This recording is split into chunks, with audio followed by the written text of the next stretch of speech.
पर परिवार पर कोई खिलाफ गाना गाता है उसके लिए क्या कहिएगा, क्या चुनौती होगा? जी हाँ, जब तक तोड़ेंगे नहीं तब तक छोड़ेंगे नहीं, मेरा नहीं खेसारी लाल का कहना है। इतना जल्दी हम छोड़ेंगे नहीं, हम जब तक तोड़ेंगे नहीं तो छोड़ेंगे नहीं। सम्मान की जब बात आती है ना तो इंसान अपने आप को कुर्बान कर देता है। और जी हाँ दोस्तों, आप लोगों को पता ही होगा, कुछ दिन पहले ही खेसारी लाल यादव के बेटी के ऊपर मिथुन कुशवाहा ने गाना गाया था, जिसके ऊपर भाई किसी भी तरह का कार्रवाई अभी तक नहीं किया गया है।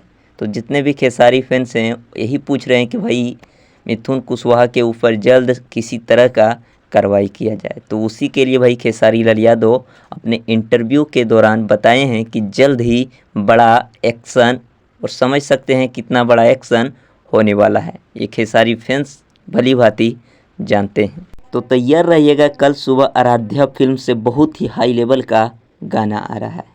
वीडियो फेसबुक पर देख रहे हैं तो भाई गर्दा उड़ा के शेयर कीजिए। मेरे एटीट्यूड मेरे मूड को समझ न पाते